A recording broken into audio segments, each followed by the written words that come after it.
students, welcome to my channel. Today, since this chapter is a very interesting chapter about the chapter 7, and we have learned about the social change about how this among the tribes have been taken place. And we usually are discussing this few days ago. That is about the tribal and the nomadic societies. Now we have understood that what is the actually the nomad societies and the tribal societies. Now in the beginning of this chapter I have already explained you in my previous video. There I have spoken that many of the the changes that has been taken place in India due to the arrival of the different communities, the different people from the different parts of the world, and then when they are reaching to our country, and then they are bringing the some amount of their own cultures, and then we can find about their rituals, norms, and those things are they are actually applying even in our like a culture, and it has been like integrated. And so even the architecture, also we have discussed in previous chapters, then there also we find that they are integrating their architecture with our Indian architecture. It may say two things are mixing, and then it is actually combining and then making the things to happen.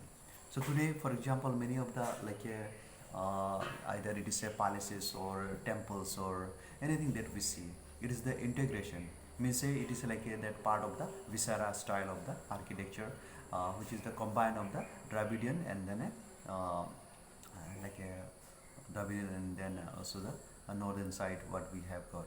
Okay, so these are the few things that we have got, and then we are discussing this about this part. Okay, today in this video especially I will be talking about that the changes that has been taken place in the tribal societies. Now we know that from the from the mainstream society, basically the caste systems are actually very much followed from the mainstream, and when we look at the tribal society, this caste rigidity or caste systems are not followed. Here we can find about their clans. It means there will be a chieftains, and then from there whatever the things needed, then it is actually done. So it may say from the main society, the tribal society is very much like a different.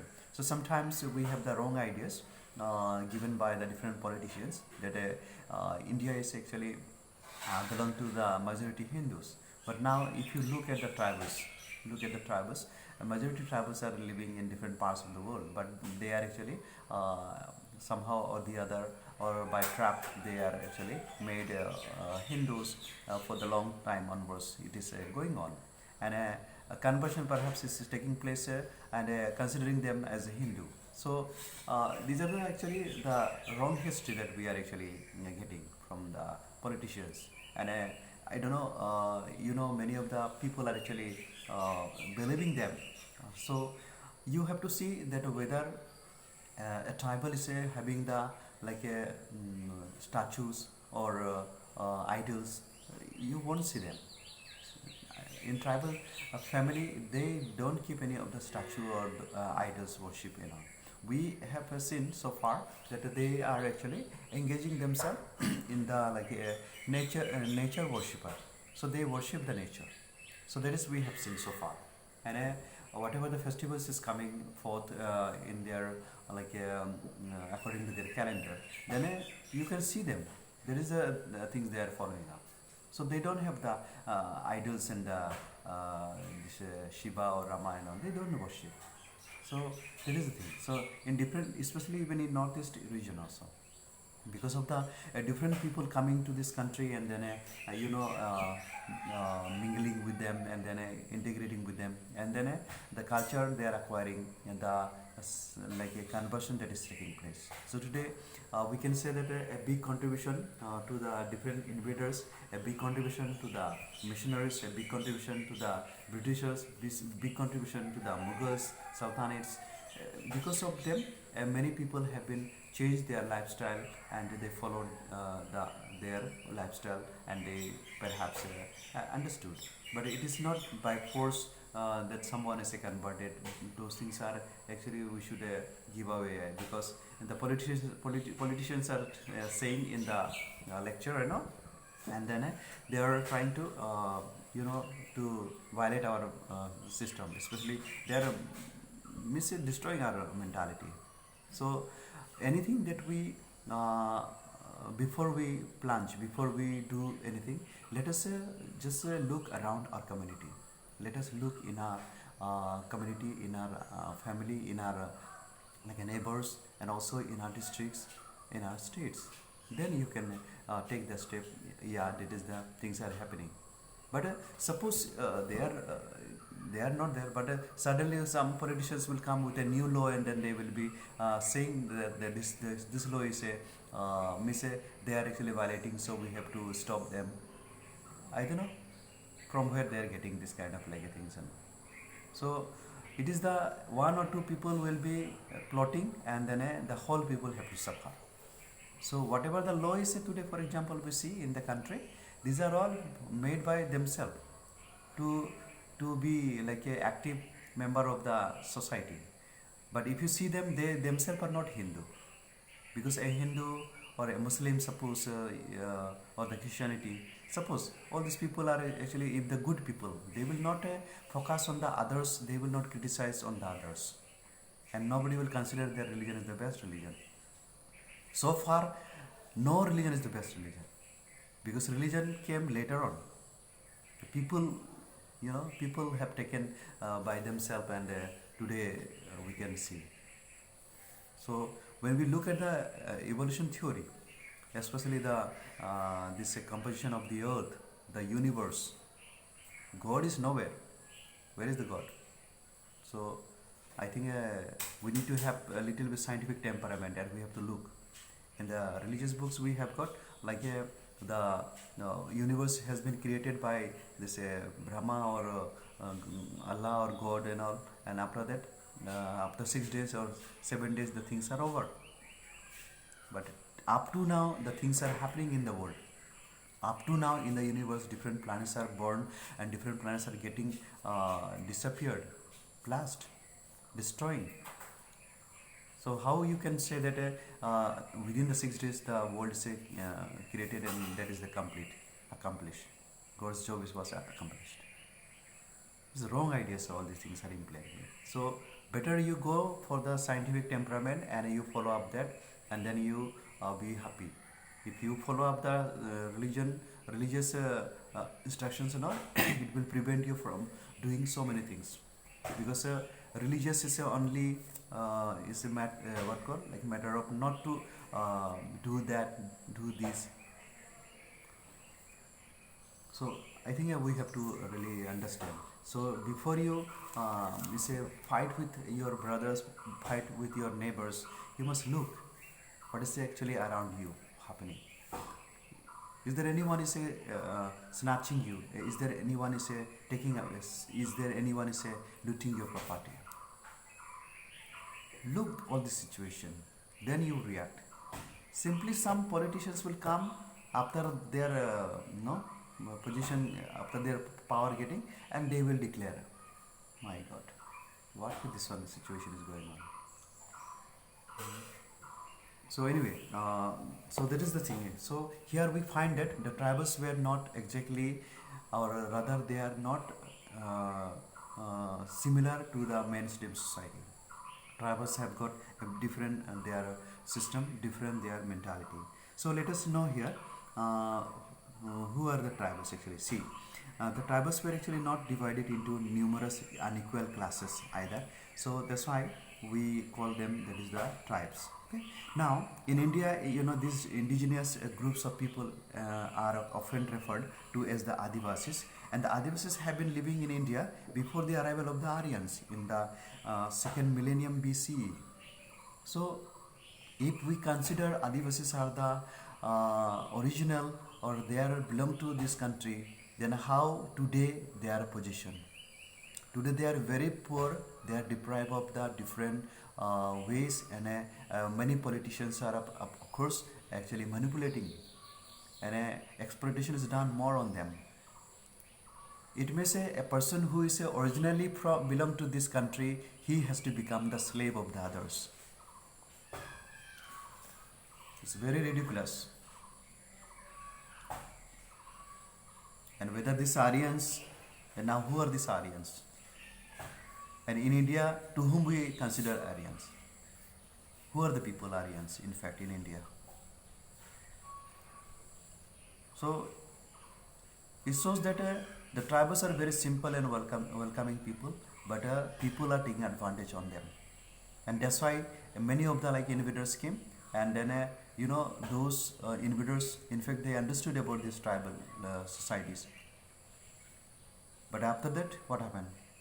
Our own Indian people are only exploiting on them, taking the advantage that they didn't have that documents. They are wrongly they are settling so many things.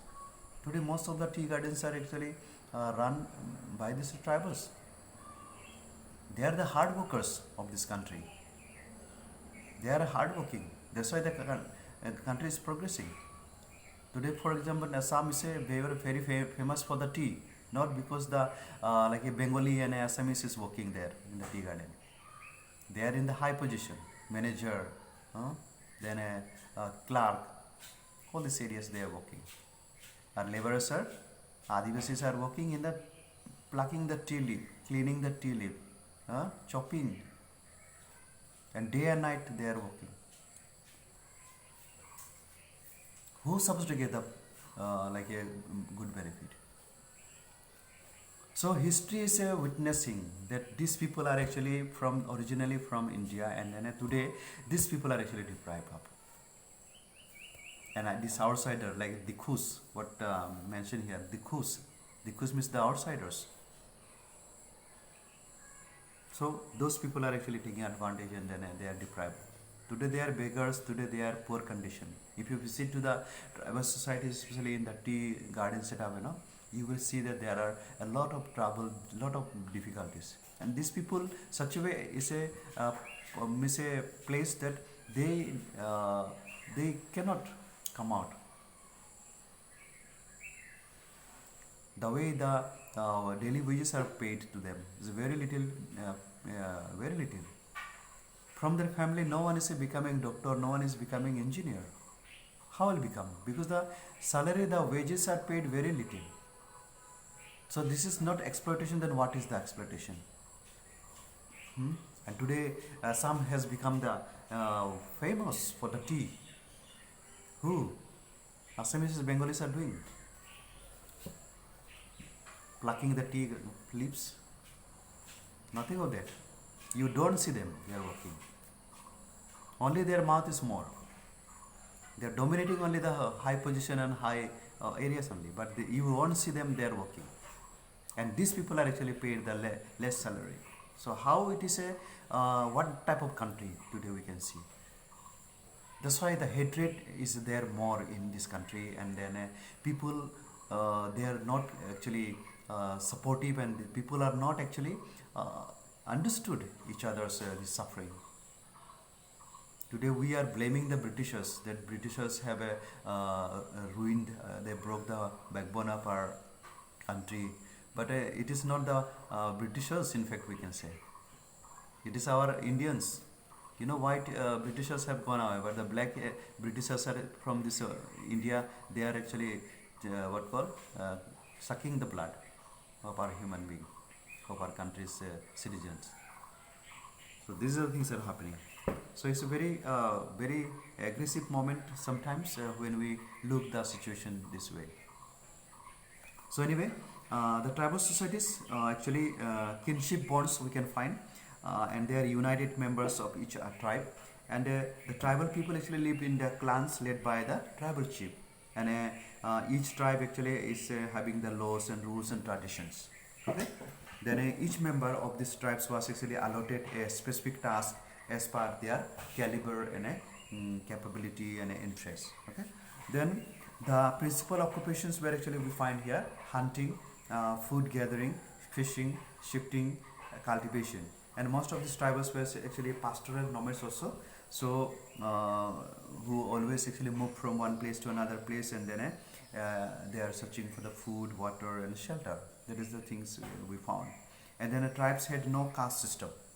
So you must remember, tribals, tribals or tribes had no caste system. But once they were brought into the converted into Hinduism, then they are actually put into the either a Dalit or either a like a OBC tribals. All these areas they were actually placed, and that's why today the division has been very strong. So people are looking not at your skill, people are looking at your caste, what caste and race you belong to. That is the identity in India. So this is one way actually destroying the mentality of the people and then separating each other. So very little people are uniting each other because of this caste rigidity actually preventing. So gradually we need to give up all this caste rigidity and caste system and all. That's why one of the best thing we find in the tribes that they don't follow up the caste system. Their men and women are all equal. So here, a tribal group actually owned land and cattle collectively and shared things on mutual understanding. You know, sharing is one of the best things we find in the tribes. They whatever they find, they share together. They share together. That is the good sign we have got. So tribes are actually known to have the intelligence and experience to make the best use of the available natural resources and to conserve the resources for future use. Many of the people may be thinking tribals are cutting away the trees and then destroying. That's why they were deprived of the forest. But that is wrong. Whatever the useful, whatever was needed for them, they are using it. They are not using the whole things and destroying. If they could have destroyed the whole thing, then you can see that most of the this forestry, deforestation, why didn't finish.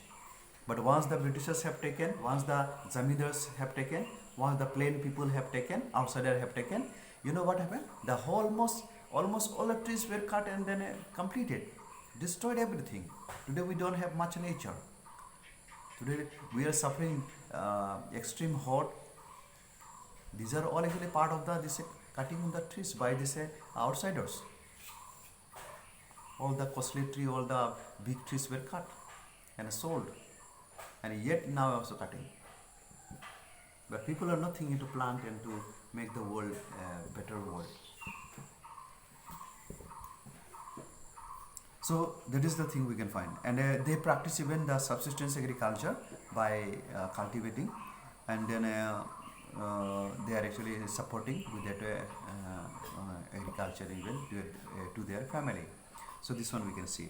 So let us know about the sources of tribal history. Now very little things we are finding about them. So here for example we have the very less information about them, because any things are not found, because it is not possible even for some people to visit there. So you can see there that tribals usually prefer to live in the remote areas. They are not found in the town and cities, you know. And then actually they live in the deep forest, and then hills and also deserts we can find them. And they did not allow outsiders to enter. That is one of the things we can find in their areas. They wanted to retain their freedom, and they preserve their separate culture away from the world. So they don't want to mingle with others, and don't want to too much like a to cooperate and to bring people like that. They are not that way. They want to be separate from the world. It means they want to be safe themselves, and they also want that others should not disturb them also. So that is also we can see them. Then most of the tribes did not keep written records. It may say how long, however they are living for long time, from the ancient time onwards. Suppose they are here, then it means they have the long time they have been staying here. But we don't see them the written documents. But any of the informations are actually passed. Suppose you want to listen or you want to know, then orally they will be explaining you everything. So do not write. So therefore, they close to pass their cultural and religious knowledge orally from one generation to another. Okay. So the little information that we have about these tribes today is from the account of anthropologists, you know. And then we know what is anthropology. Actually, anthropology the study of life. Okay, study the life and the society of tribal or tribes by getting first-hand information about them.